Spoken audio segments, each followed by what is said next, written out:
السلام عليكم ورحمة الله تعالى وبركاته دعوة الميل كسو aad joogtaan waxaad nagala socotaan qaybaha kala duwan oo aad naga daawanaysaan sida warbaahinta Iftiin FM iyo waliba sidoo kale bartayda gaarka ah hadii uu rabbi idmo waxaynu ku soo qaadan doonaa waxa maalmihii la soo dhaafay dib ugu soo laabanayay ama labadii maalin ee la soo dhaafay gudaha magaalada Tangaarisa iyo deegaanada kale ee gobolka Waqooyi Bari dadka soo gutay acmaasha rabbi mid kamid ah xujayda haddaba xujaydaas ayaa dib si nabad ah ugu soo laabteen iyadoo sanadkan ay xajka uu ka duwanaa marka loo eego xajiyaashii la soo dhaafay xaalada amni oo jiray cabsi ay qabeen dadka marka loo eego xaalada bariga dhexe ka taagneyd iyo waliba dagaalada u dhaxeeya dawladda Mareykanka iyo Iran rabbi waxa uu qadaray in si nabad ah ala kulli xal ay ku soo dhameystaan waxaan dib ay ugu soo laabteen gudaha ismaamulkan Gaarisa iyo gobolka xeebta iyo deegaanada muslimiinta sida aad ka arkaysaan sawirada haddaba xajkan waxa uu xajka kale kaga duwanaa marka loo eego anaga hadii aan inta joogno xaalada xagga markii laga hadlo amaba sida ay ahayd boqortooyada Sacuudiga xaaladeeda iyadoo dad fara badan wadnaha farta ay ku hayeen waxaan arimahaasi si guud si kadiisa aynu ku aragnay gudaha magaalada Tangaarisa mid kamid ah hoteelada ku yaala Sheekh Yacquub Yunis oo ah milkiilaha ama agaasimaha guud ee shirkadda Zamzam Hajj and Umrah Travel Agency oo ah shirkadaha ugu waaweyn ee gudaha magaalada Tangaarisa iyo deegaanada gobolka ee qaada dadka xujayda ah iyo dadka soo cimraysanaya intaba una fududeysa tasiilaadka kala duwan ay u baahan yihiin ayaan wax ka weydiin doonaa hadii uu rabbi idmo Sheekh Yacquub waxa uu fadhiyaa garabkayga Sheekh Yacquub adigoo maadsan marka hore ku soo dhawow waraysigan gaaban oo aynu maanta ku kulannay mid kamid ah hoteelada magaalada Tangaarisa bal hadii aad ka waranto xajkan waxa uu kaga doonaa xujaydii hore anaga waxa jirta inaan cabsi qabnay oo ah in sidee noqon doonta xaaladda maadaama xilli dagaal aad baxdeen bal horta marka hore soo dhaw xajka waxa uu kaga بسم الله الرحمن الرحيم الحمد لله رب العالمين وصلى الله وسلم على محمد ما بعد جزاكم الله خير الجزاء قد ما سنتهين تيم كينان عبد الغني الله يدن بركايو وحاوي وان دوهي حالان soo galay sida degdegtay aad igu imaateen hadda aad igu soo dhaweyseenna waad ku mahadsantihiin midda kale waxa weeye sanadan ilaah subhanahu wa ta'ala waan ku mahadinaynaa Kenya ayakoo nabad qabaan bahaday soo gadoomeen waxaan hadda ogahayna waa kuwa maanta imaan kali inay naga dambeeyaan dadkii oo dhan oo Kenya inay soo wala gadoomeen gadoomistaankaana waxay bilaabeen ilaa taariikh 3 inay soo gadoomaan iyo taariikh 2 ila soo noqdo ilaa maanta maalintiiba ilaa 2 diyaaradood 3 diyaaradood yaa imaadaan ilaan dadka Kenya ka tagay baa waxay ahaayeen 4600 dad dhan bay ahaayeen alxamdulillah si fiican baa xajka lagu gutay xajkan sanadan hadda la gutay muxuu ahaayay waxaad moodaa inta xaj aniga aan waday muddo dheer baan xaj soo waday xajka ugu fiicnaa inuu yahay xajka ugu fiicnaa inuu yahay yaad arki asbaabta waxa weeyo xajka wuxuu leeyahay dhowr qaybood oo dheerka qaybood haddaad ku fayl garaysa dib weyn ku qabsan mid waxa weeyaa waa jaanibka fiisada iyo heemadaha lacagahoodii iyo qaybta fiisada haday ka joogsato oo dad badan asoo fiisa la'aan u soo haro lacagahoodina ay tageen xogo waxa ka imaada dib aad u weyn badan waxaan hogaaminayay oo xagga noogu xil saarnaa qolo ay dhahan xaj mission oo uu hogaaminayo chairman oo ahaa walaalkeen Xasan Orlando iyo SG-ga Cabdullaahi Salaat qaybtaas si fiican baa loogu fawlay wax dhib kama jirin 4600 ee Kenya way buuxsameen hal fiisa oo hartay ma lahayn tawa ilaahay mahadi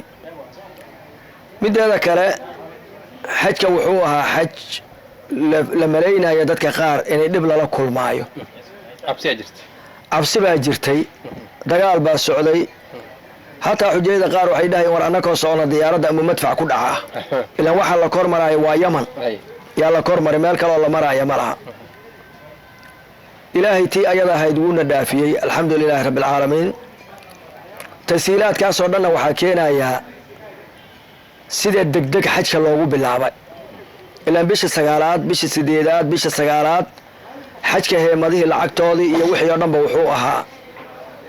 diyaar buu ahaa shayga degdega ana wuxuu keenaa faa'iido fara badan diyaar garow si degdeg loo diyaar garoobo yuu keenaa adinka la qayla ka muujinaysan Soomaaliya anaka la qayla bilawgeed dadka qaylada ka muujinay ku jirta anaka la qayla ka muujinayna waxaan leeyahay war waxan maad gadaalna loogu dhigo abaarna way jirtaa laakiin shayga hadaad garanaynin waxaa laga yaabaa faa'iido inay ku jirto faa'iidadiisa aad garanay abaarna way jirtay laakiin ilaahay subxaanahu wa ta'aala dadka ugu talagalay inay tagaan uu tagay wa adin fi an-nas yatuka bil hajj ilaahay subxaanahu wa ta'aala kuwi dhawaqa uu ku dhacay dhagahooda way tageen mideeda kale haddaan inta ka tagnay oo diyaaradihii la fuulay si fiican baa ku tagnay safar wanaagsan baan galnay waxaan ku degnay maka qaarna waxay ka bilaabeen madiina oo madiina ay ka degeen kolkay madiina ziyaaradii dhamaysteen bay haddana soo kaceen oo maka laiskugu wala imaaday maka haddii laiskugu imaaday haddana waxyaalooyinka aad iyo aad loo lahaa show waa lagu rafaadi doonaa waxay ahaayeen geediga mina loo guuraayo iyo heemadihii mina su-aasha haddii aan ku weydiiyo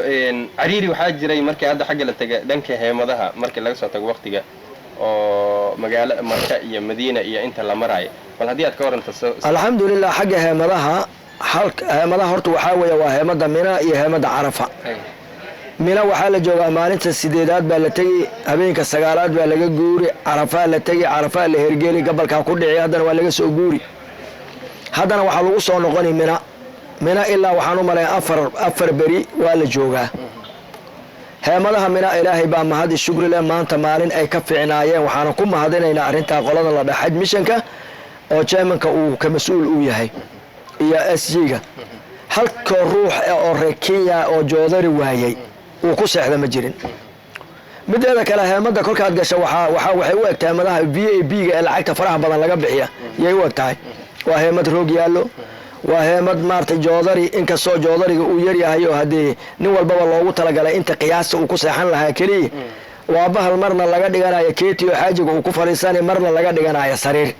weeyo kolka heemadaha xagga cuntada ee heemada dhexdeeda lagu cunayo ayadana ee lacagteeda ay xujayda ay baxsadeen alxamdulillah 100% maanta halkoo shay oo laga sheegi kara malaha service fiican bay ahaayeen service-kana waxaan ku mahadinaynaa dadkii ka shaqeeyay ilaa waxaa jiray guddi yar intaana weli aan la guda gelin xajka guddi yar oo maartay la bixiyay oo xaj mishanka raacayo subkan raacayo oo la tagayo qoladan ilaa qolaa ku shaqale heemadaha oo la dhaho Israel Juudka waa qolada fiisada nasiisa waa magaceedaba Israel Juud fiisadu ku soo baxaa kolka qolada iyada baa loo tagay waxa lala galay angarmid baa lala galay wixii lala galay si fiican buu soo baxay ilaahay baa mahad shukri leh xujayda maanta way nimcaysteen way yaabeen jaanibka xagga heemadaha waxay ahayd 100% heemadaha Mina iyo heemada Carafaba cuntadana waxay ahayd 100% bay ahayd midda kale laga waswaas qabay waxay ahayd baasaska ayadana dadka lagu daadguraynaya Kenya baasaska kolkii Mina laga guuraayo kolkii Maka laga guuriyo Mina la tagaayo iyo kolkii laga guuraayo Mina Carafa la aadayo iyo kolkii Carafa la aadayo Musdalifa la soo aadayo iyo kolkii haddana loo guuraayo Maka ilaa iyo Madiina baasaska zamani hadda sanada hore waxaan xusuusnahay hadda xajkan moogay xajka ka horeeyay baasaska Carafa kolkii maqribka dadka daadgurayn lagu bilaabay